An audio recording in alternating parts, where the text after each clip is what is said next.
वसुंधरा जी को अगर ये चीफ मिनिस्टर डिक्लेयर कर देते हैं तो 2013 में 163 सीट आई थी, अब 175 सीट टॉस कर दी जाएंगी। उनके डिक्लेयर करने से पार्टी को फायदा होगा। नमस्कार, मैं हूं सुरेश फौजदार। आप देख रहे हैं राजस्थान तक। राजस्थान में विधानसभा चुनाव आने वाले हैं।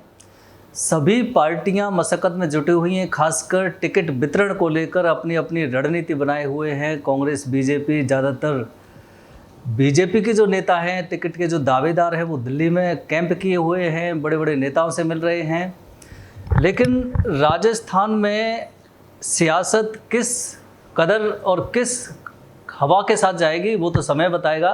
लेकिन जो दावेदार हैं वो संख्या बल में ज़्यादा आ रहे हैं। भ्रष्टाचार के कांग्रेस के विधायकों पर आरोप लगते रहे हैं। कितना बीजेपी इसको बना सकती है, एंटी इनकम्बेंसी का कितना बड़ा मामला है, इस सभी बारे में बात करेंगे। यहाँ हमारे साथ हैं विजय बंसल, जो कि भरतपुर शहर विधानसभा सीट से 3 बार लगातार विधायक रहे हैं। पिछली बार 2018 के चुनाव में वो चुनाव हार गए थे और डॉक्टर सुभाष गर्ग चुनाव जीत गए थे, जो आज राज्य मंत्री हैं कांग्रेस सरकार में। विजय बंसल जी, विधानसभा चुनाव आने वाले हैं, तो सबसे पहले सवाल यही, भरतपुर विधानसभा सीट से क्या तैयारी है आप? भरतपुर विधानसभा सीट से मैं 3 बार विधायक रहा हूँ।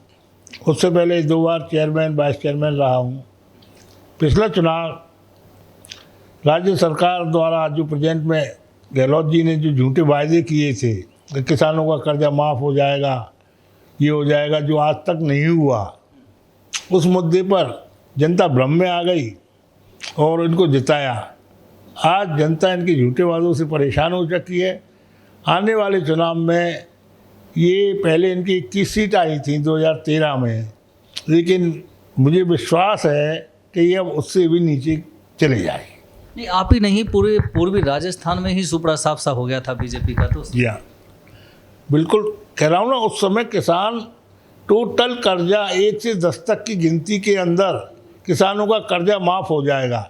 किसान इस वादे के बहकावे में आ गए। आज तक कर्जा माफ़ नहीं हुआ है, उनमें बहुत रोष है। वो इस चुनाव में इसका बदला लेकर रहेंगे। खासकर विधायकों, भरतपुर जिले के विधायकों की हम बात कर लेते हैं। विधायक ज़्यादातर कांग्रेस के ही हैं। बीएसपी साहब वो भी कांग्रेस में हो गए। तो कैसा जनता के बीच रहा है और आपको क्या लगता है अब इन लोगों के बारे में? मैं इस बारे में क्या कहूँ, इस बारे में आप जनता से जानकारी कर सकते हैं। मेरे 25 साल की राजनीति में मैंने, गहलोत साहब 2 बार पहले भी चीफ मिनिस्टर रहे हैं, तब ऐसा राज नहीं देखा। आज की डेट में राजस्थान के सारे विधायक कांग्रेस के चीफ मिनिस्टर बने हुए हैं। उनकी बगैर मर्जी के उनकी कॉन्स्टिट्यूंसी में पत्ता भी नहीं हिल सकता। और इस वजह से उन्होंने जनता से जो लूट मार कर रहे हैं, सबसे बड़ा कारण इन विधायकों की लूट मार, गुटबाजी, कमीशनबाजी, दलालों का पनपाना, सबसे बड़ा इनके खिलाफ, सरकार के खिलाफ से कम ज़्यादा इनके खिलाफ जो है, निश्चित रूप से कह सकता हूँ कि सरकार के कम से कम 20 मंत्री और ये विधायक भारी मतों से हारेंगे। डॉक्टर सुभाष गर्ग जो राज्य मंत्री हैं, वो आपके यहाँ से विधायक भी हैं। लोग कह रहे हैं कि वो विकास पुरुष की उनको संज्ञा देते हैं। काफ़ी विकास किए, रोड बनवाए, बहुत ज़्यादा विकास किया। CFCD का मामला हो, चाहे तमाम तरह के कॉलेज हों, उनकी स्थापना करवाना। आप इस बार की जानकारी करो कि पिछले 15 साल में 2 बार भारतीय जनता पार्टी की सरकार रही थी। उससे पहले भरतपुर में क्या था जब कांग्रेस की सरकार रही? वसुंधरा राजे जब पहली बार 2003 से 8 में मुख्यमंत्री बनी, भरतपुर में काफ़ी लंबे अरसे से मांग चली आ रही थी भरतपुर संभाग की। भरतपुर को संभाग बनाया, भरतपुर में मेडिकल कॉलेज खोला, भरतपुर में महाराजा विश्वविद्यालय खोला, भरतपुर नगर परिषद को नगर निगम में क्रमोन्नत किया, भरतपुर से जयपुर तक 400 करोड़ की लागत से 4 लेन रोड बनवाई।